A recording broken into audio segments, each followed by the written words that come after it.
할렐루야.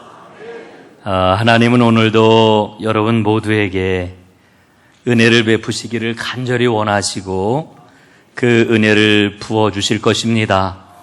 잘 받아서 누리는 하나님의 사람들 되시기를 주님의 이름으로 축복합니다. 여러분, 기독교를 가리켜 말씀의 종교라고 이야기를 합니다. 그래서 우리는 성경에 대한 소중한 생각을 가지고 믿음의 길을 걸어가고 있습니다. 말씀을 통해서 축복이 우리에게 온다. 이게 오늘 여러분과 저의 믿음 아니겠습니까? 우리가 12월 15일에 성경 골든벨 행사를 가지려고 하는 것도 이 행사의 바탕에는 이런 정성스러운 믿음이 담겨 있는 거지요. 아마 여러분들 그래서 성경 열심히 읽고 또 성경 읽을 때 그냥 보통 읽는 게 아니고 받들어 읽는 그런 그 모습을 지금까지 가져오셨으리라 생각을 합니다. 저도 이제 그 신앙생활을 하면서 어느 날 철이 들었어요. 그래가지고 성경을 한번 일독을 해야지 이런 마음을 먹게 되었습니다. 그때가 중학교 3학년 때인데요. 이제 제가 중학교 3학년 때는 아직 고등학교 입시가 있을 때였습니다. 그래서 고등학교 입시를 준비를 하면서 하나님 앞에 이런 결심을 하고 아뢰었습니다. 하나님, 하루에 3장씩 성경을 읽으면은 그러면 1년에 일독을 할 수 있다고 그러는데 올해 꼭 일독을 하겠습니다. 이렇게 하나님께 기도를 드리고 이제 성경을 읽기 시작을 했는데, 여러분 중학교 3학년 때 아침에 일어나고 학교 가기가 얼마나 바빠요. 그런데 제가 또 시간을 언제로 다 마음의 작정을 먹었느냐 하면은 학교 가기 전에 꼭 읽어야 되겠다 이런 마음을 먹었습니다. 그래서 아침에 학교 가기 전에 책상에 앉아가지고 성경 3장을 꼭 읽고 그리고 교회 들려서 기도를 하고 그리고서 이제 학교를 갔던 그런 그 기억이 납니다. 아마 우리 교인들 가운데서도 성경을 소중하게 생각하고 필사를 하시는 분들도 여러분이 있는 걸로 제가 이렇게 알고 있습니다. 또 우리 전교인 모두가 이제 성경 필사를 해가지고 예배당에 들어오면서 그 필사 성경을 하나님께 봉헌을 했던 그런 그 기억도 새롭게 납니다. 우리 권사님 가운데 한 분은 손주들에게 성경 필사해가지고 주신다고 열심히 성경 필사하는 것을 제가 봅니다. 그거를 이제 필사해가지고 그 손자들이 그 성경을 받게 되었을 때에 평생토록 그 손주들에게 얼마나 큰 믿음의 유산이 될까 이런 생각을 해보면은 참 굉장히 떨리는 그런 그 선물을 주시는 거로구나 이런 그 생각을 갖게 됩니다. 제가 지난 주간에 은평지방의 한 사모님을 제가 만났는데 이분에게는 자녀가 3이 있답니다. 그래서 이분이 성경을 열심히 자녀들에게 한 권씩 주려고 필사를 했다는 그런 그 이야기를 들었습니다. 그런데 그 자녀들 가운데 2 자녀가 결혼식을 했는데 이 필사한 성경을 어떻게 전달해 주느냐 하면은 이 결혼식 때에 서약을 하는 순서가 있잖아요. 필사 성경을 이제 그 위에다 딱 놓고 이제 자녀들이 손을 얹고서 필사 성경 위에다가 손을 얹고서 이제 그 결혼 서약을 하는 그러한 그 모습을 이제 가졌다는 거지요. 이게 자녀 2에게 이렇게 결혼식 하면서 서약을 하고 그 성경을 이제 선물로 다 주었는데 그때 얼마나 큰 감동이 있든지 자녀들은 물론이고 부모된 그 사모님하고 목사님도 너무너무 감격스러워 그저 하나님 앞에 감사한 것뿐이라고 하는 그런 그 이야기를 들었습니다. 여러분, 우리가 성경은 참 소중한 책이라고 하는 생각을 갖고 있지요. 왜냐하면 성경 속에 생명이 담겨 있기 때문에 그렇습니다. 성경에 관한 그런 그 수많은 이야기가 참 우리에게 많이 전해지고 있는데 그 이야기들을 살펴보게 되면은 많은 이야기가 생명과 연관이 되어 있는 것을 보게 됩니다. 숭실대학교에 가면은 기독교 박물관이 있습니다. 저도 그 기독교 박물관을 한 2차례 가본 그런 그 기억이 나는데, 그런데 거기에 가면은 그런 성경책이 있대요. 6.25 전쟁 때 사용했던 그런 그 성경책이 전시가 되었답니다. 한 병사가 있었는데 이 병사는 늘 성경을 펼쳐 읽는 그와 같은 병사였습니다. 이게 성경이 크지가 않아가지고 전쟁하는 그런 그 중에도 계속해서 전투 중에도 성경책을 가지고 다녔는데 어느 날 전투가 끝나고 이제 돌아와가지고 보니까요. 주머니에 넣었던 그런 그 성경책을 딱 펼치니까 성경책 속에 총알이 박혀 있는 겁니다. 치열한 전투 현장에서 총알이 와서 박힌 것도 모를 정도로 그리고 치열하게 전투를 했는데 돌아와 보니 성경책 속에 총알이 박혀 있는 것이었습니다. 그 성경이 이 병사에게란 그 심장을 보호했던 거죠. 그래서 목숨을 건진 그런 그 성경책을 기증을 해가지고 전시를 해놨다라고 하는 이야기를 들었습니다. 여러분, 이런 그 이야기들은 성경은 생명과 연관된 책이라고 하는 것을 우리에게 분명히 보여주고 있지요. 우리는 살아가면서 많은 사람들과 관계를 맺고 살아갑니다. 그 많은 관계들 가운데서도 제일 소중한 관계라고 하면 아마 직장에서 직장 동료들이나 혹은 직장 상사와 맺는 관계일 것입니다. 그런데 많은 사람들의 이야기를 들어보니까 직장 상사와의 관계가 참 쉽지 않다고 이야기를 해요. 갈등도 많이 생기고 어려움도 참 많다고 그럽니다. 그래서 직장 상사와 갈등이 생기고 어려움이 생기게 될 것 같으면은 마음에 어떤 마음을 갖게 되는 거니? 아휴, 내가 이러면서 계속 직장 생활을 해야 되나? 라고 하는 그런 그 생각이 종종 든다는 거지요. 그래서 사표를 써가지고 그거를 제출을 할까 말까 이런 그 마음을 갖기도 하고 그 갈등이 너무 심하면은 이 사직서를 써가지고 주머니 속에다가 아예 사직서를 넣고서 그 직장 생활을 하는 경우도 있다는 이야기를 들었습니다. 그 이야기를 들으면서 참 너무 마음 아픈 이야기다. 얼마나 힘들고 어려울까 하는 그런 그 생각을 갖습니다. 그러나 그 어려운 상황 가운데서도 결국은 그 어려움과 아픔을 이겨내잖아요. 그 어려움을 어떻게 이겨냅니까? 아마 가장 큰 동기는 경제적인 그런 그 동기일 거예요. 당장 그만두면은 어떻게 먹고 살겠습니까? 이 먹고 사는 게 굉장히 중요하지 않겠어요? 그래서 식구들을 생각을 하고 자녀들을 생각을 하면서 마음속으로 다시 한번 결심을 하는 거지요. 아유, 한 번만 더 참자. 그러면서 눈물을 삼키고 속상한 것을 참아내는 거지요. 그러니까 생각해 보면은 그 관계의 어려움을 이겨내는 가장 큰 원동력이 뭘까? 그것은 바로 가족에 대한 사랑입니다. 그리고 가정에 대한 책임감입니다. 그게 어려움을 이겨내는 원동력이 되는 거지요. 여러분, 우리가 신앙생활을 하고 있습니다. 하나님의 은혜로 말미암아 우리는 구원을 받고 하나님께서 이 공동체의 일원이 되게 해주셨습니다. 그런데 교회 공동체 안에서도 종종 갈등이 생겨납니다. 아픔이 생겨납니다. 그래서 그 갈등이 어려움으로 발전을 하고 이거를 잘 해결하지 못해가지고 고통을 받는 경우가 우리에게 종종 있지 않습니까?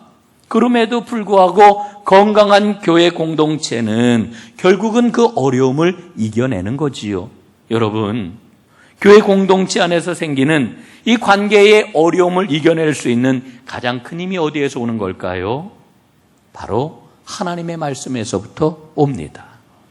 성경 말씀이 우리로 하여금 서로 간의 차이를 이해하게 만드는 거죠. 아, 다르구나. 다르지만은 저거를 받아들여야 되는 거로구나. 받아들일 수 있는 힘과 능력을 성경은 우리에게 주는 겁니다. 갈등을 이겨낼 수 있도록 새로운 관점 그리고 새로운 사랑의 능력을 우리에게 허락해 주시는 거지요. 그래서 성경 말씀이 우리를 하나 되게 만드는 겁니다. 여러분, 성경은 힘이 있고 능력이 있습니다. 히브리서 4장 12절 말씀에 보니까 우리에게 이렇게 일러주고 있습니다. 하나님의 말씀은 살아있고 활력이 있어서 좌우의 날선 어떤 검보다도 예리하여 혼과 영과 및 관절과 골수를 찔러 쪼개기까지 하며 또 마음의 생각과 뜻을 판단하나니 이렇게 말씀해 주고 있습니다. 여러분, 성경을 제대로 읽으면 우리의 심령이 변화되는 줄로 믿습니다. 삶이 변화되는 역사가 일어나는 줄로 믿습니다. 영원히 구원을 받아 영원한 생명을 누리게 되는 거지요. 천국에 이르는 소망을 가지고 이제까지하고는 전혀 다른 새로운 삶을 살아갈 수 있게 되는 겁니다. 성경을 그래서 우리가 잘 읽어야 합니다. 저는 우리 감리교회가 꼭 기억해야 할 어른이 계시다고 생각을 해요. 돌아가신 고 김현호 목사님이십니다. 이분은 해방 전에 그 평양에 감리교회 그 신학교가 하나 있었는데 요한신학교입니다. 이 요한신학교에 입학을 해가지고 평양에서 신학을 공부를 하신 이와 같은 분입니다. 그런데 이분이 평양 그 요한신학교에 입학을 해가지고 그 학교를 다니면서 평양 보통강 구역에서 목회를 시작을 했습니다. 요즘은 목회를 보통 단독 목회하는 것도 어렵고 목회를 꽤 늦은 나이에 이렇게 시작을 합니다만은 옛날엔 신학교 다니면서 참 목회들을 굉장히 많이 했습니다. 그런데 이 평양 보통강 구역은 평양에서도 가장 냄새가 나는, 아니 평양에서뿐만 아니라 조선 팔도에서 가장 냄새가 많이 나는 빈민굴이 있던 곳이었습니다. 쓰레기가 가득하고요, 똥이 그냥 발에 밟히고요, 악취가 진동해가지고 사람들이 제대로 걷지도 못하고 살아가기가 힘든 이와 같은 곳이었습니다. 그런데 이 김현호 목사님은 이 보통강 구역에서 거지들의 왕초라고 하는 별명을 얻어가면서 빈민운동을 활발하게 펼쳐나갔던 겁니다. 여러분, 당시에 우리나라는 일제의 그러한 그 수탈 아래서 사람들이 제대로 살아갈 수가 없었어요. 그래서 사람들이 견디다 못해가지고 고향을 떠나 만주로 또 만주로 이주를 하던 그와 같은 때였습니다. 사람들이 경상도에서부터 출발을 합니다. 또 전라도에서부터 출발을 합니다. 이 사람들이 서울을 거쳐가지고 만주를 가기 위해서 계속해서 걸어 올라오는데 여러분, 평양쯤 오게 되면 얼마나 사람들이 지쳤겠어요. 그래서 만주를 향해 가다가 그만 지치고 힘들면 중간에 주저앉아 버리는 사람들이 많았는데 이 사람들이 바로 보통강 구역으로 몰려들었던 겁니다. 그러니까 그 자리는 내일을 포기하고 자포자기한 사람들이 머무는 그와 같은 장소였습니다. 하루하루 간신히 근근히 목숨을 부지하던 버림받은 사람들, 내일에 대한 소망이 전혀 없는 사람들이 모여 살던 곳이었습니다. 여러분, 그런 곳에 20살 간 넘은 초반에 그런 그 젊은 신학생이 들어와가지고 이제 목회를 하는 겁니다. 김현호는 아이들을 불러 모았습니다. 그들을 가르치기 시작을 했습니다. 그리고 한편에서는 조금 더 큰 아이들에게는 직업교육을 실시를 했습니다. 그리고 평양에 있는 공장들을 찾아다니면서 공장주들에게 일감을 좀 주십시오. 이게 일감을 가져오기 시작을 했던 거지요. 그런 과정 중에서 말씀을 가르치고 예수의 복음을 전하면서 예배를 드리기 시작을 했습니다. 이렇게 열과 성을 다하여서 보통강 구역에서 사람들과 뒹굴면서 복음을 살아내기 시작을 했더니 놀라운 변화가 일어나기 시작했습니다. 아이들은 물론이고 보통강 구역에 살고 있던 사람들에게 표정이 나타나기 시작을 했습니다. 여러분, 사람이 사람인 것은 얼굴에 표정이 있기 때문이에요. 예? 사람이 막 어려움을 겪고 막 이러면은 우리가 그러잖아요. 이 사람 얼이 나갔어, 얼 빠졌어. 표정이 없다는 얘기거든요. 예? 여러분, 오늘 이 자리에 앉아 계신 여러분들에게란 그 표정을 보면은 하나님의 은혜를 사모합니다. 하나님께서 오늘도 저에게 역사해 주실 줄로 믿습니다. 온전히 예배를 드리고 하나님 주시는 은혜를 통하여 하나님 나라 백성으로 더욱더 힘있게 살아가기를 원합니다. 이와 같은 갈망이 여러분의 얼굴 표정에 있단 말이지요. 사랑하는 여러분, 표정이 없는 것은 이건 심각한 문제가 있는 거예요. 삶에 심각한 그런 그 문제가 생긴 거지요. 그런데 이 보통강 구역에 있는 사람들 얼굴 속에서 표정이 나타나기 시작했습니다. 사람들 입에서 노래가 나오기 시작을 했습니다. 그리고 서로에게 말을 걸기 시작을 합니다. 여러분, 이 모든 일들은 바로 희망의 표징인 것이지요. 마음을 열고. 김현호는 그 어린 나이에 신학 공부를 하면서 신망의 교회라고 하는 교회를 꾸리면서 교회 건축을 시작을 했습니다. 그리고 마침내 예배당 건축이 완성이 되었습니다. 새로운 생명의 활기가 이 보통강구역 빈민촌에 활발하게 활기차게 부르기 시작을 했던 겁니다.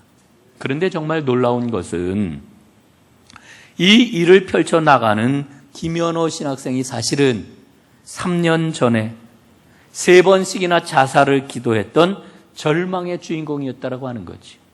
죽으려고 물에 빠져보기도 하고 죽으려고 목을 매기도 해보고, 그런데 그때마다 사람들이 살려낸 거예요. 그러면서 우연한 기회에 하나님의 말씀을 듣고 예수님을 영접을 했습니다. 그리고는 성경을 열심히 읽기 시작을 했는데, 그 성경을 읽으면서 그는 주님 안에서 날마다 더 새로운 사람이 되었고, 마침내 주님, 저를 주님께 온전히 드립니다. 저를 통하여 주님의 역사가 일어나기를 소원합니다. 그러면서 그는 신학을 시작을 했던 겁니다. 여러분, 하나님의 말씀은 살아있습니다. 활동력이 있습니다. 양쪽에 날이 선 어떤 칼보다도 더 날카롭습니다. 그래서 혼과 영과 관절과 골수를 쪼개고 사람의 마음속에 있는 생각과 뜻까지도 알아내신다고 일러주고 있습니다. 여러분, 하나님의 말씀을 제대로 이해할 수 있기를 바랍니다. 그리고 그 말씀을 받아들여 아름다운 생명의 삶을 살아가는 하나님의 사람들이 되시기를 간절히 바랍니다.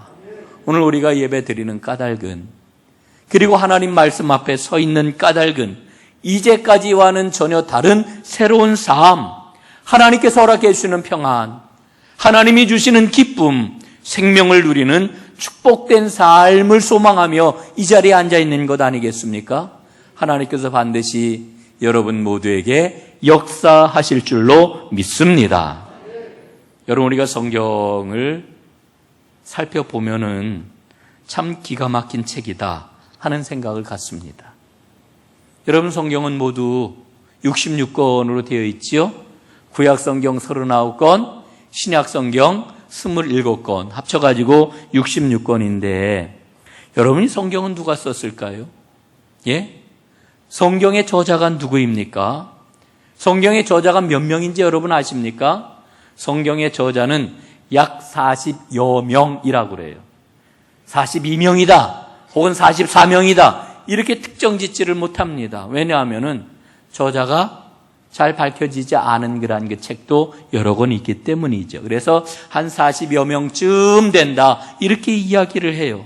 그런데 이 40여 명이나 되는 사람들이 몇 년 동안 성경을 썼느냐 하면은 1600년이 넘는 기간 동안에 성경책을 썼습니다. 성경을 쓴 사람들을 보니까요, 신분도 다양하고 직업도 다양합니다. 어떤 사람은 왕이었고 어떤 사람은 제사장이었습니다. 또 어떤 사람은 예언자였습니다. 또 어떤 사람은 의사였고 역사가였습니다. 이런 사람들은 오늘날의 눈으로 보아도 굉장히 빼어난 사람들 아니겠습니까? 그런데 성경을 쓴 사람들 가운데서는 농부였던 사람도 있고요, 어부였던 사람도 있고요, 로마 식민 시대에 로마의 세리로 일을 하던 민족 반역자도 있었습니다. 그러니까 높은 신분의 사람들은 물론이고 낮고 천한 손가락질을 받던 그런 그 사람들도 성경의 저자 가운데는 포함이 되어 있는 겁니다. 그러니까 여러분, 성경을 쓴 사람들의 수준이 얼마나 천차만별이었겠어요. 영적으로 다 다르고요, 지식적으로도 다 다르고요, 도덕적으로도 다 달랐습니다. 그런데 이런 사람들이 1600년이라고 하는 기나긴 세월 동안 쓴 성경을 보면은 놀라운 것을 깨닫게 됩니다. 예? 성경 66권이 오직 한 가지 주제를 가지고 통일적으로, 공통적으로 그 한 가지 주제를 다루고 있다라고 하는 겁니다. 여러분, 어떻게 이와 같은 일이 가능할 수 있었겠습니까? 본문 16절에 보니까 거기에 대한 답이 나와 있지요. 모든 성경은 하나님의 감동으로 되었나니, 이렇게 말씀을 해요. 하나님의 감동으로 쓰여졌다라고 하는 거예요. 다시 말씀을 드리면은 성경은 하나님께서 성령을 통하여서 이 성경을 쓰게 하셨다라고 하는 겁니다. 공동번역은요, 이렇게 번역을 하고 있습니다. 성경은 전부가 하나님의 계시로서 이루어진 책이다. 이렇게 이야기를 합니다. 성경은 하나님의 계시입니다. 하나님께서 성경을 통해 가지고 하나님을 나타내고 하나님을 보여주셨다라고 하는 이야기지요. 하나님은 하나님의 계시를 위해서 한 사람 한 사람 저자들을 친히 사용해 가지고 말씀을 기록하게 해주셨습니다. 오늘 이와 같은 사실을 생각을 해보니까 이제 의문이 풀리는 거지요. 그래서 성경이 한 가지의 공통된 주제를 가지고 일관되게 말씀을 하고 있구나 하는 것을 깨닫게 됩니다. 여러분, 이렇게 쓰여진 성경은 우리에게 어떤 메시지를 주고 있습니까? 성경이 우리에게 일러주고 있는 메시지의 핵심이 무엇입니까? 오늘 두 가지를 오늘 본문은 일러주고 있는데 그 첫 번째가 뭐냐 하면은 구원입니다. 성경의 으뜸 가는 메시지가 뭐냐 하면은 구원의 메시지입니다. 성경은 우리로 하여금 구원에 이르는 지혜가 무엇인지를 알게 해주는 거지요. 15절 말씀을 한번 보시기를 바랍니다. 성경은 능히 너로 하여금 그리스도 예수 안에 있는 믿음으로 말미암아 구원에 이르는 지혜가 있게 하느니라. 구원에 이르는 지혜가 있게 한다. 여러분이 디모데후서 오늘 본문은 바울이 디모데에게 보내는 두 번째 목회 서신입니다. 당시에 그러한 그 교회의 상황을 보게 되면은요, 교회 안에 거짓 교사들이 들어와 있었어요. 이들은 그리스도가 아닌 거짓 복음을 가르쳤습니다. 사람들에게 거짓을 가르치고 사람들을 미혹을 했습니다.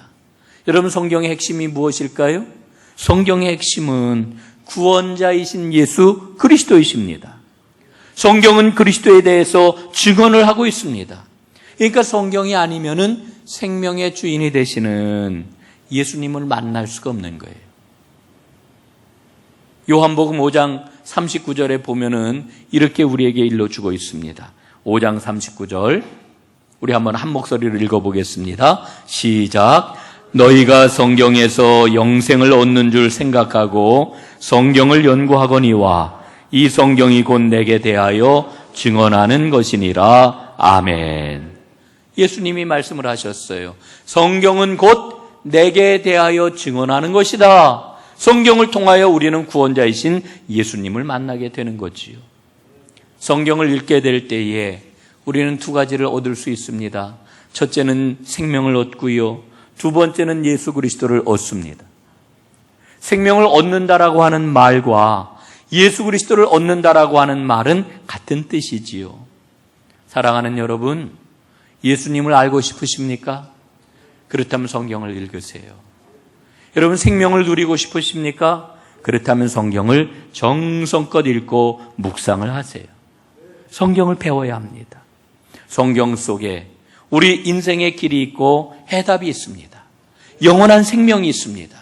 여러분, 지금까지 모든 그리스도인들, 특별히 신실하게 주님의 길을 따르기를 원하는 사람들은 열심히 성경을 읽고 그 말씀을 마음에 새겼습니다. 그리고 말씀 앞에 순종했습니다. 오늘 이 자리에 계신 여러분들이 그와 같은 믿음의 주인공이 될 수 있기를 주님의 이름으로 축원합니다.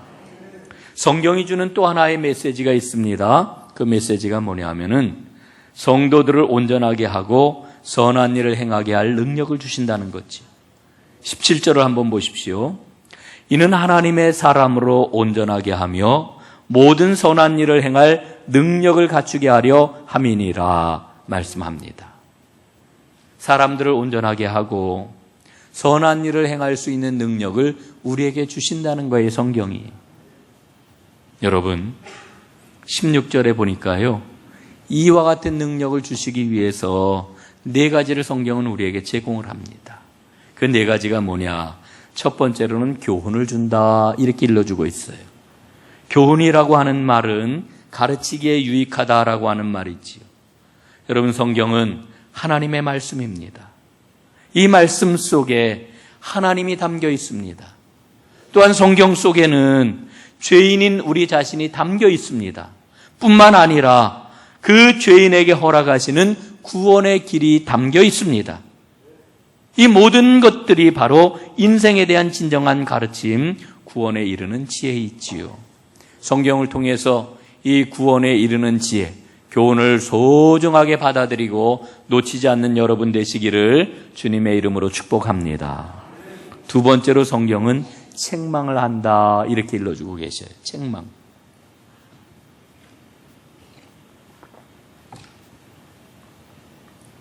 여러분, 책망이라고 하는 말은 모두 다 싫어하는 말입니다. 여러분, 옛날에는 책망이 굉장히 중요한 그런 기능을 했는데 요즘 사람들은 책망받는 것을 모두 다 싫어합니다. 옛날에 그 학교 선생님들이 하시는 일 가운데 중요한 일은 어떤 지식을 가르치는 것도 중요했지만은 그 학생들에게 책망을 해서 바른 길로 갈 수 있도록 이렇게 인도하는 것이 우리 그 학교 선생님들의 아주 굉장히 중요한 일이었습니다. 그런데 요즘은 어때요? 책망을 못해요. 책망을 거부하고 책망을 싫어하고 책망이 필요 없다고 생각하는 그런 시대가 되고 말았습니다. 여러분, 책망은 잘못된 가르침, 잘못된 신앙, 잘못된 행실을 바로 잡는 그와 같은 일이 바로 책망입니다. 여러분, 우리가 성경을 읽을 때에 성경은 우리의 인생을 바르게 하는 좋은 표준을 제공하지요.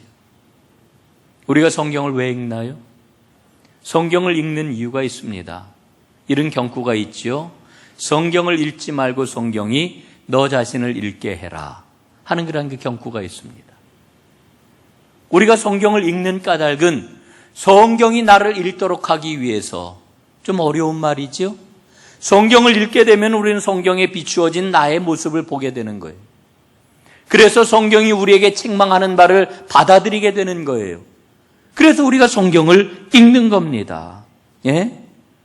성경에 나 자신을 비추어 보고, 그래서 나 자신을 고쳐 하나님이 기뻐하시는 바른 길, 생명의 길을 걸어갈 수 있도록 하기 위해 우리가 성경을 읽는 것 아니겠습니까? 여러분, 성경은 우리에게 무엇을 일러주십니까? 하나님이 누구이신지를 일러주어요. 하나님은 어떤 분이십니까?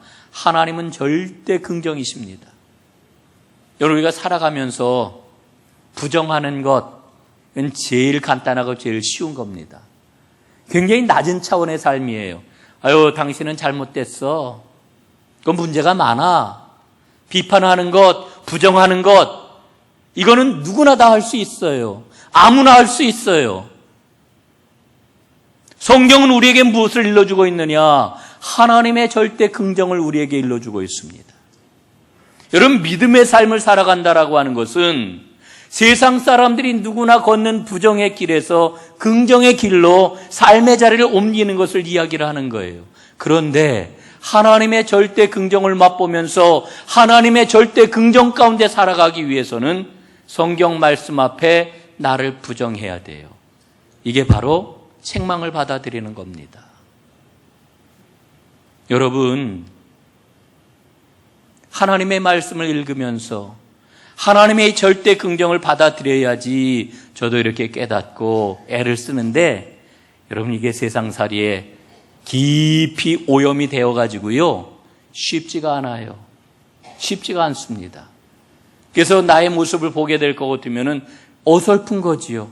아, 하나님이 원하시는 것은 긍정인데 그럼에도 불구하고 이 긍정의 삶을 살지 못하니까 어정쩡할 때가 참 많은 거예요. 그럼에도 불구하고 여러분, 기도하시면서 하나님의 긍정에 이를 수 있도록 말씀 앞에 나를 부정하는, 말씀에 비추어서 나를 보는, 책망하는 하나님의 말씀을 온전히 보는 하나님의 사람들이 되시기를 간절히 바랍니다. 여러분, 우리가 성경을 읽으면서 하나님의 절대 긍정을 누리기 위해서는 자신을 상대화시켜야 됩니다. 어떤 사람은 성경을 읽으면서 자신을 강화시키는 사람들이 있어요. 예? 내가 이 정도 성경을 읽으니까 나는 큰 믿음의 사람이다. 이렇게 생각을 하는 거지요. 그러면서 아이고 이 말씀은 아무개 권사가 좀 들어야 되는데 이 자리에 아무개 집사가 없네. 예? 여러분 이렇게 생각을 하고 그 말씀을 다른 사람에게 자꾸만 적용하려고 그래요. 여러분 이건 성경을 정말 잘못 읽고 잘못 듣는 겁니다. 말씀은 나에게 적용이 되어야 됩니다. 나를 위한 말씀이지 다른 사람을 위한 말씀이 아니에요. 나를 비춰보라고 하나님 말씀하시는 거지 그걸 가지고 다른 사람을 판단하라고 우리에게 말씀을 주시는 게 아니에요. 사랑하는 여러분, 어떤 말씀을 받든지 간에 이 말씀은 나를 향해 주시는 말씀이구나. 내가 오늘도 하나님의 은혜를 이렇게 누리는구나. 이제 주님의 은혜를 받았으니 주님을 온전하게 따라야지. 주님 저를 도와주십시오. 이렇게 느끼고 고백할 수 있는 하나님의 사람들이 다 되시기를 주님의 이름으로 축복합니다. 그럴 때에 하나님의 책망을 느끼는 사람이 되는 거지. 여러분 말씀을 읽다가 혹은 말씀을 듣다가 하나님의 책망을 느낀다라고 하면은 기뻐하시기를 바랍니다. 왜냐? 우리에게 살 길이 열리는 것이기 때문에. 하나님의 책망이 늘 생생하게 느껴지는 하나님의 사람들 되시기를 간절히 소원합니다. 세 번째로 성경은 바르게 합니다. 성경을 나침반이라고 이렇게 이야기를 하지요. 옛날에는 긴 항해를 할 때에 나침반을 통해 가지고 방향을 잃지 않았습니다. 여러분 오늘날은 이 물리적으로 나침반을 갖고 다니는 사람들은 거의 없어요. 하지만 우리 인생의 나침반은 반드시 필요합니다. 오늘 예배드리는 여러분들 가운데 혹시 인생에 모진 비바람이 몰아치는 분이 있으십니까? 깜깜절벽과 같은 그와 같은 상황을 만나신 분이 있습니까? 여러분 우리에게는 하나님의 말씀이 있습니다. 하나님의 인도하심이 있습니다. 나침반이 있습니다. 성경의 가르침과 인도하심을 여러분 소중하게 귀하게 여기십시오. 그러면 여러분의 삶 가운데 반드시 하나님의 축복이 임하게 될 줄로 믿습니다. 마지막으로 성경은 의로 교육하기에 유익하다 이렇게 말씀을 합니다. 여러분이 의로움을 얘기를 하면은 우리가 종종 착각을 하는데 성경에서 말하고 있는 이 의로움이라고 하는 것은 하나님과 올바른 관계를 맺는 것을 뜻하는 겁니다. 여러분 누군가 저 사람하고 좀 좋은 관계를 맺었으면 좋겠다 이런 생각이 들면 어떡하십니까? 잘하잖아요. 생글생글 웃기도 하고 말을 한마디를 해도 아주 따뜻하게 말을 하고 때로는 선물을 하기도 하고 혹은 함께 차를 마시기도 하고 밥을 먹기도 하고 그게 사귀잖아요. 그래가지고 그 사람과 아주 원활하고 좋은 그런 그 관계를 맺지 않습니까? 여러분 그런데 하나님과의 관계를 맺는 것은 그렇게 맺어질 수가 없어요. 우리는 스스로 하나님과 올바른 관계를 맺을 수가 없단 말입니다. 하나님과 올바른 관계를 맺는 것은 오직 하나님의 은혜로만 가능해요. 그래서 여러분 우리는 성경을 펴고 성경을 읽는 겁니다. 그럴 때 하나님의 은혜가 우리에게 임하게 되고 그 은혜를 통해서 바른 관계를 회복할 수가 있게 되는 겁니다. 하나님과 바른 관계가 회복이 되면은 사람들과의 관계, 이웃과의 관계도 회복될 수가 있어요. 여러분, 그래서 우리는 사람들 사이에 어려움이 생기면 하나님 앞에 기도하면서 무엇을 하나님께 고백합니까? 주여, 하나님과 저 사이에 막힌 것이 무엇입니까? 하나님과의 의로운 관계가 어디가 깨졌습니까? 묻잖아요. 하나님과의 관계가 풀려지게 될 때에 사람과의 관계도 풀려지는 거거든요. 사랑하는 여러분, 의롭게 되는 길이 성경에 자세하게 나와 있습니다. 성경을 날마다 읽으면서 이 은혜를 누리시기를 간절히 바랍니다. 성경은 우리를 온전하게 하고 선한 일을 할 수 있는 능력을 줍니다. 그러니까 우리가 성경을 가까이 하지 않을 수가 없는 거예요. 여러분, 요즘은 종이책 성경뿐만 아니라 성경책 어플도 있잖아요. 출퇴근하면서 들을 수도 있고, 또 어플을 통해 가지고 성경을 더 깊이 연구할 수도 있고. 사랑하는 여러분, 성경을 열심히 읽고 가까이 하십시오. 그럴 때에 하나님께서 여러분에게 예비하신 은혜와 복을 내려주실 줄로 믿습니다. 성경을 통해서 여러분에게 허락하신 새롭고 온전하고 놀라운 일들이 여러분의 삶에 가득하게 되시기를 주님의 이름으로 축원합니다. 기도하겠습니다. 살아계신 아버지 하나님, 우리에게 성경을 허락해 주시고 성경을 통하여 우리에게 구원을 허락하시며 또한 하나님의 길을 걸어가는데 조금도 부족함 없도록 우리를 온전하게 하시고 선한 일을 행할 수 있는 능력을 허락해 주시니 감사합니다. 이 말씀을 가까이 하게 하시고 이 말씀을 통해서 주시는 은혜를 기쁨으로 받아들이게 하시고, 그리고 무엇보다도 말씀 앞에 순종하여 하나님 예비하신 모든 은혜와 복을 풍성하게 누리는 하나님의 백성들이 되게 하여 주옵소서. 예수님 이름으로 기도드리옵나이다. 아멘.